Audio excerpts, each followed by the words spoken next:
നമസ്കാരം. പുതിയ വീഡിയോയിലേക്ക് എല്ലാവർക്കും സ്വാഗതം. ഇന്നത്തെ വിഷയം ബഡ്ജറ്റ് 2026 ബഡ്ജറ്റിൽ പ്രഖ്യാപിച്ച DA കുടിശ്ശികയും ശമ്പള പരിഷ്കരണ കമ്മീഷനുമാണ്. നമുക്കറിയാം, ജനുവരി 29 ബഡ്ജറ്റ് വന്നു. ജീവനക്കാർക്ക് വേണ്ടി ചില പ്രഖ്യാപനങ്ങളൊക്കെ നടന്നു. ഈ പ്രഖ്യാപനത്തെ പറ്റി പറയുമ്പോൾ കഴിഞ്ഞ ഒരു മാസമായിട്ട്, ഒന്നല്ല ഒന്ന് രണ്ട് മാസങ്ങളായിട്ട് എല്ലാ ദിവസവും പുതിയ ശമ്പളവും DAയും പ്രവചിച്ചുകൊണ്ടേയിരുന്ന യൂട്യൂബ് ചാനലുകൾ ഉണ്ടായിരുന്നു. ഒരേ വിഷയം തന്നെ തിരിച്ചും മറച്ചുവിട്ട് എല്ലാ ദിവസവും പല തലക്കെട്ടിലായിട്ട് ഇവര് വീഡിയോ ഇട്ടുകൊണ്ടേയിരുന്നു. മറ്റു വിഷയങ്ങളില്ല അവർക്ക്, അതുകൊണ്ടാണ്. അപ്പൊ ഇതൊന്നും, ഈ പ്രവചനങ്ങളൊന്നും സത്യമല്ല എന്ന് ജീവനക്കാരൊക്കെ മനസ്സിലാക്കിയിട്ടിട്ടും എന്ത് സംഭവിക്കുന്നു? ഈ തലക്കെട്ട് കാണുമ്പോൾ വീണ്ടും നമ്മൾ ഒന്ന് ടച്ച് ചെയ്ത് നോക്കും എന്തൊക്കെയാണെന്ന്. അത് ഈ ജീവനക്കാരുടെയും പെൻഷൻകാരുടെയും ആകാംക്ഷ കൊണ്ടാണ്. പക്ഷേ സംഭവിച്ചത് എന്താ? അത് അവർക്ക് വ്യൂസിന് വേണ്ടി മാത്രമുള്ള കാര്യങ്ങളായിരുന്നു. ചില യൂട്യൂബേഴ്സ് പറഞ്ഞത്, സെക്രട്ടേറിയറ്റിൽ നിന്ന് ലീക്കായി വന്ന വിവരങ്ങളാണ് ഞങ്ങൾ തരുന്നത് എന്ന് പറഞ്ഞവര് ഉണ്ട്. ജ്യോതിലാൽ കമ്മിറ്റി വരുന്നുണ്ട് പേ റിവിഷന് വേണ്ടിയിട്ട്. 31% DA മെർജ് ചെയ്യും, 10% ഫിറ്റ്മെന്റ് തരും. അങ്ങനെ മൾട്ടിപ്ലൈയിങ് ഫാക്ടർ എന്ന് പറയുന്നത് 1.41 ആണ്. ആ നിലവിലുള്ള അടിസ്ഥാന ശമ്പളത്തെ 1.41 കൊണ്ട് ഗുണിച്ചാൽ നിങ്ങൾക്ക് വരാനിരിക്കുന്ന ബേസിക് പേ കിട്ടും എന്നൊക്കെ പ്രവചിച്ച ഒരുപാട് പേര്. പക്ഷെ ഒന്നും ശരിയായില്ല. ഒരു സാധ്യത എന്ന നിലയിൽ ഞാനും ഒരു വീഡിയോ ഇട്ടിരുന്നു, അതും ശരിയായില്ല.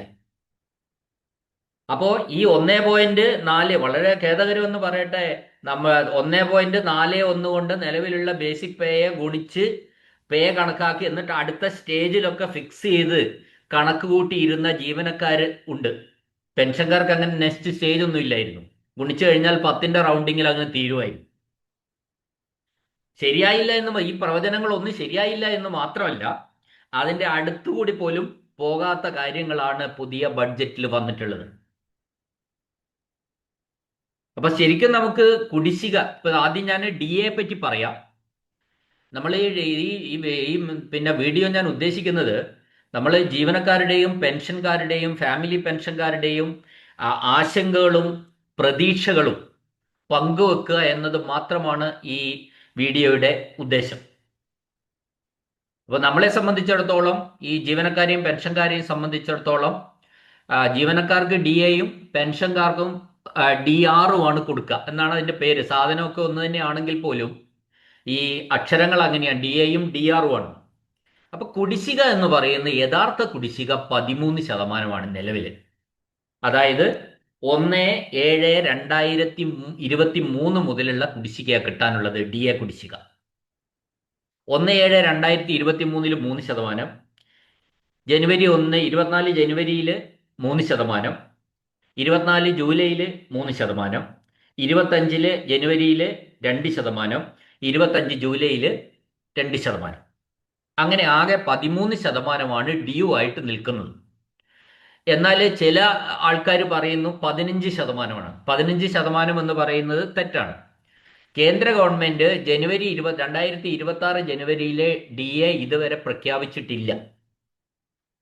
അത് ഈ പ്രതിപക്ഷ സർവീസ് സംഘടനകളാണ്, ഇത് 15ആണ്.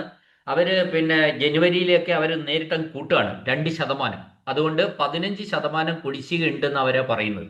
എന്നാൽ അത് തെറ്റാണ്. യഥാർത്ഥത്തില് 13% കുടിശ്ശിക മാത്രമേ DAയിൽ ലഭിക്കാൻ ബാക്കിയുള്ളൂ, അതായത് ഡ്യൂ ആയത്. അപ്പൊ ഇപ്പോ ഉള്ള ബഡ്ജറ്റില് പറയുന്നത്, ഈ 13% DAയിൽ 3% DA ഫെബ്രുവരി മാസത്തെ ശമ്പളത്തോടു കൂടി നൽകും. ബാക്കി 10% മാർച്ച് മാസത്തെ ബാക്കി 10% എന്ന് പറയുന്നില്ല, ബാക്കി കുടിശ്ശികയുള്ള DA 10% എന്ന് പ്രത്യേകം എടുത്തു പറയുന്നില്ല എന്നുള്ളത് ഒരു പ്രധാനപ്പെട്ട പോയിന്റാണ്.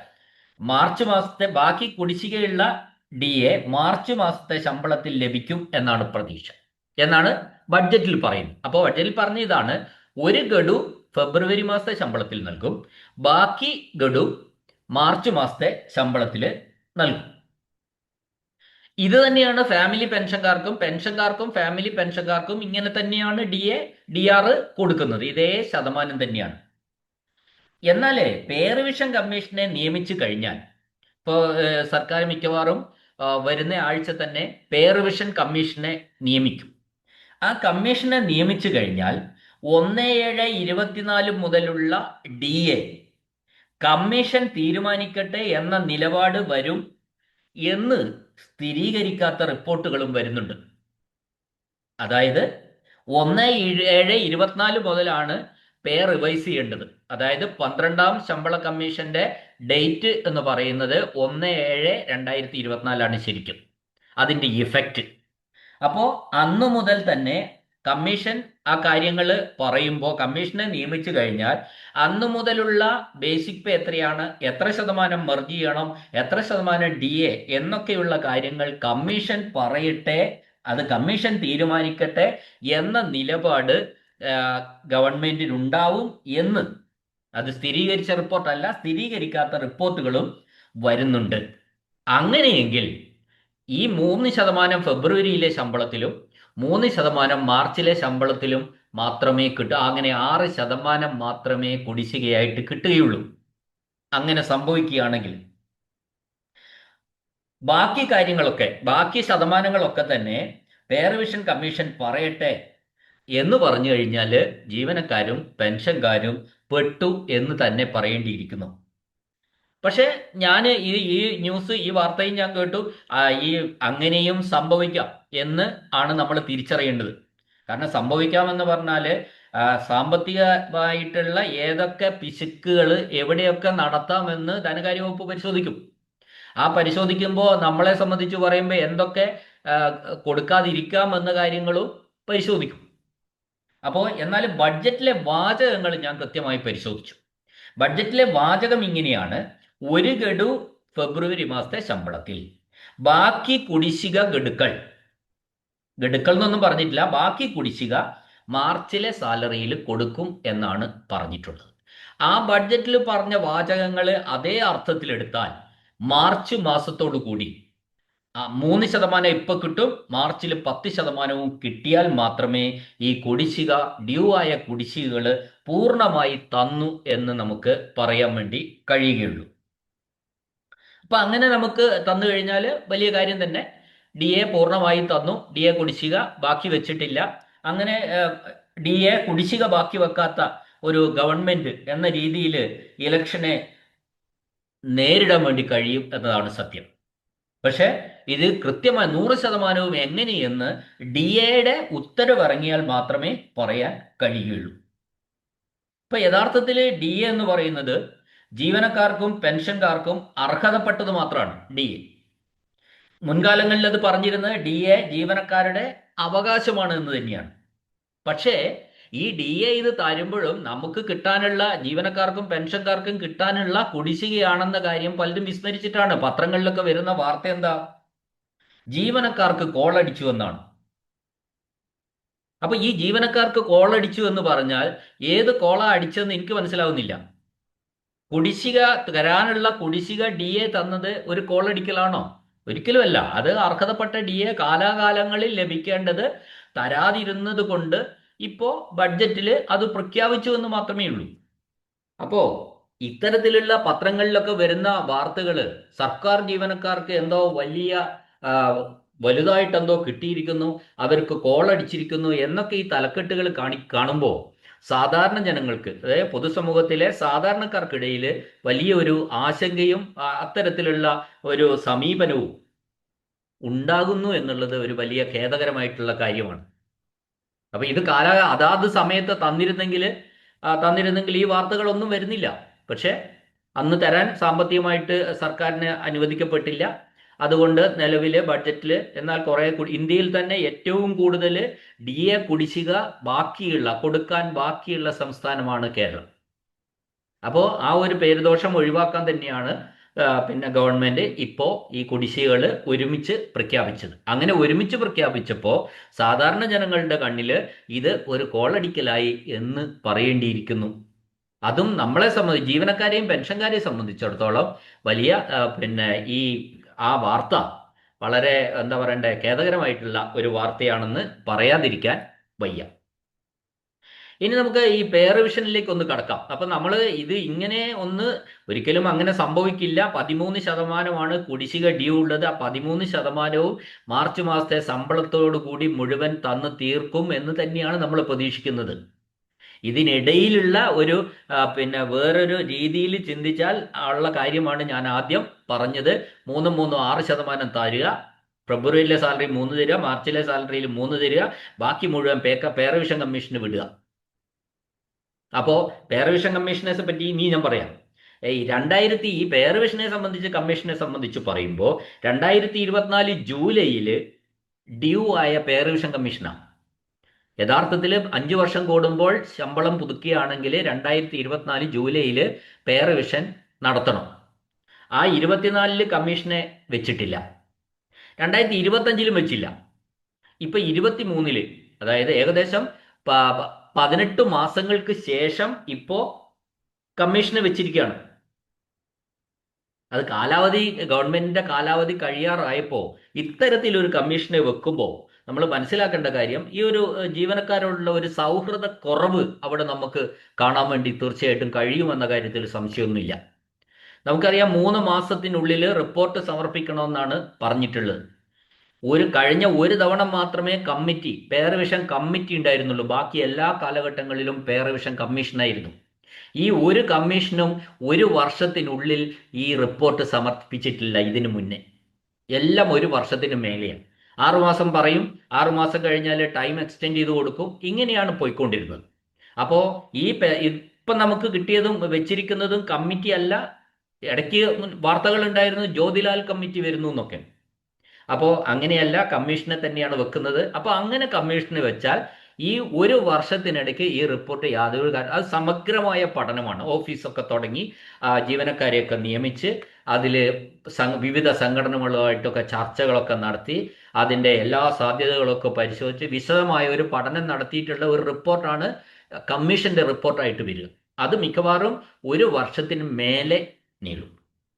അപ്പോൾ അതുകൊണ്ട് ഈ ജീവനക്കാരെ സംബന്ധിച്ചിടത്തോളം ഇത്തരം ഒരു സമീപനം എന്താ പറയണ്ടേ, ഒരു ജീവനക്കാർക്കോട് ഒരു സൗഹൃദപരമായ രീതി അല്ല ഈ പേ റിവിഷനിൽ നടന്നിട്ടുള്ളത് എന്ന് പറയാൻ വേണ്ടി കഴിയും. അപ്പൊ ഏത് ഗവൺമെന്റ് ആണോ അടുത്തത് വരുന്നത് ആ ഗവൺമെന്റിന് മാത്രമേ ഈ പേ റിവിഷൻ നടപ്പിലാക്കാൻ കഴിയൂ എന്നുള്ള കാര്യത്തിൽ യാതൊരു തർക്കമില്ല. കാരണം ഒരു 2 മാസം കഴിയുമ്പോൾ തന്നെ ഈ ഇലക്ഷനുമായി ബന്ധപ്പെട്ട കാര്യങ്ങളൊക്കെ വരും. അപ്പോൾ ആ സമയത്ത് ഈ പ്രഖ്യാപനം ഇത്ര നേരത്തെ വെറുതെ തട്ടിക്കൂട്ടിയാൽ പോലും അത് പ്രഖ്യാപനം നടത്താൻ കഴിയില്ല, അല്ലെങ്കിൽ കൊടുക്കാൻ കഴിയില്ല. അപ്പോൾ അതുകൊണ്ട് തന്നെ ഇത്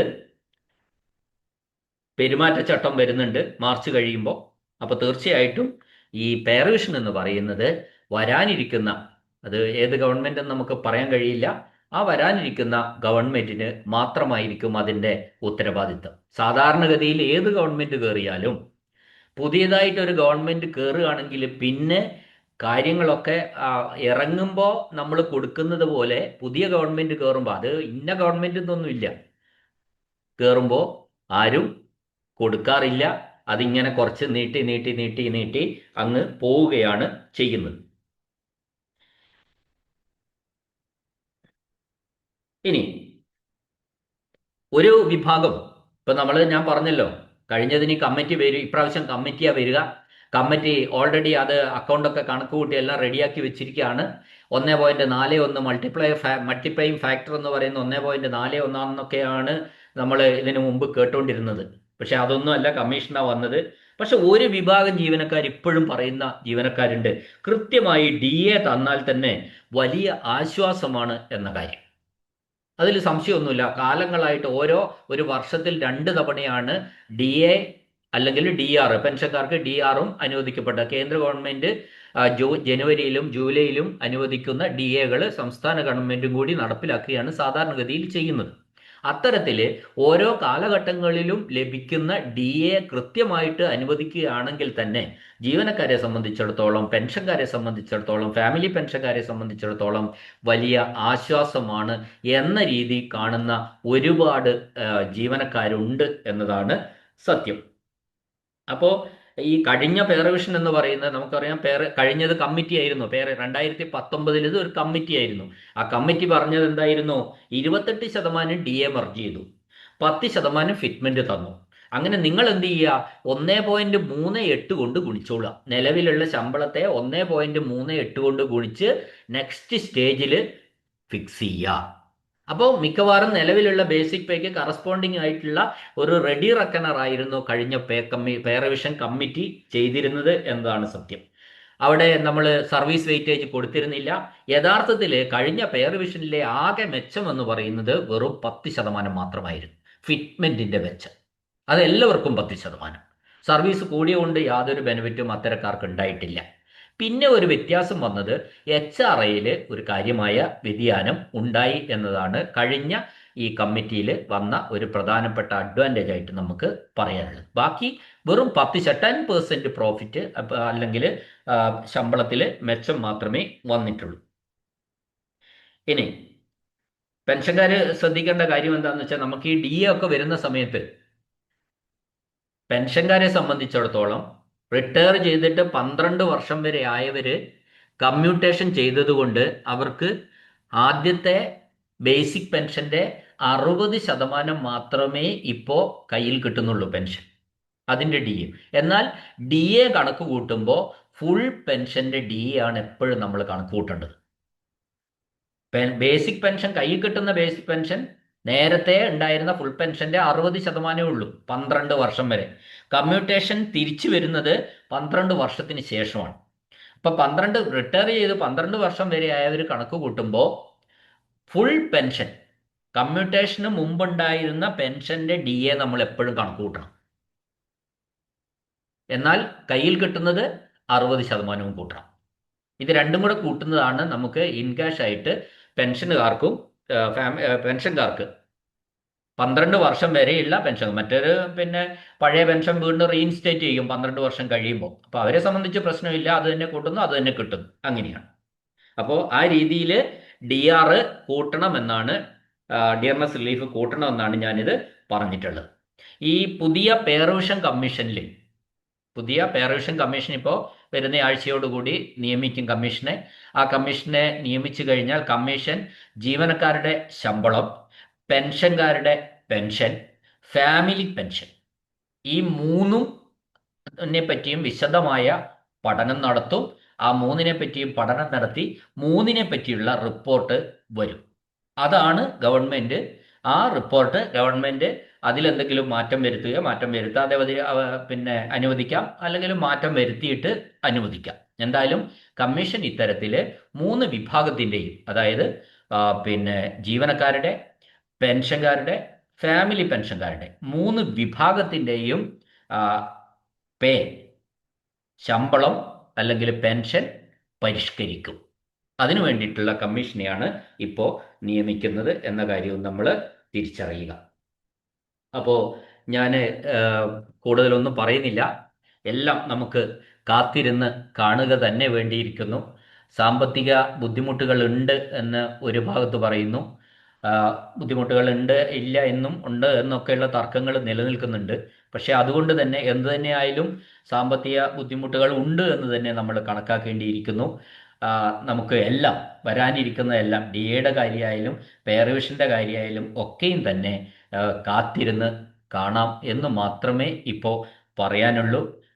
ഞാൻ ഈ വീഡിയോയിൽ പങ്കുവച്ചത് ഒരു കക്ഷി രാഷ്ട്രീയം ഒന്നും പറയാതെ നമ്മൾ ജീവനക്കാരുടെയും പെൻഷൻകാരുടെയും കുറേ പ്രതീക്ഷകളും ആശങ്കകളും ഒക്കെ പങ്കുവെക്കുക മാത്രമാണ് ഞാൻ ചെയ്തിട്ടുള്ളത്. അത് മാത്രമേ ഞാൻ ഈ വീഡിയോ കൊണ്ട് ഉദ്ദേശിച്ചിട്ടും ഉള്ളൂ. ആരെയും സപ്പോർട്ട് ചെയ്യുകയോ ആരെയും കാര്യമായി വിമർശിക്കുകയോ ചെയ്തിട്ടില്ല എന്ന കാര്യവും കൂടി നിങ്ങളോട് ഞാൻ പറയുകയാണ്. ഒരു പക്ഷത്ത് നിന്ന് സംസാരിച്ചതല്ല എന്ന കാര്യമാണ്. പക്ഷെ ഇങ്ങനെയൊക്കെ ഉണ്ട് എന്ന് എല്ലാവരെയും ഒന്നുകൂടി ഓർമ്മിപ്പിക്കുകയും ആ, ആ, ഓർമ്മിപ്പിക്കുക മാത്രമാണ് ചെയ്തിട്ടുള്ളത്. അതേ ഈ വീഡിയോ കൊണ്ട് ഉദ്ദേശിച്ചിട്ടുള്ളൂ. എന്നെ കേട്ട എല്ലാവർക്കും നന്ദി, നമസ്കാരം.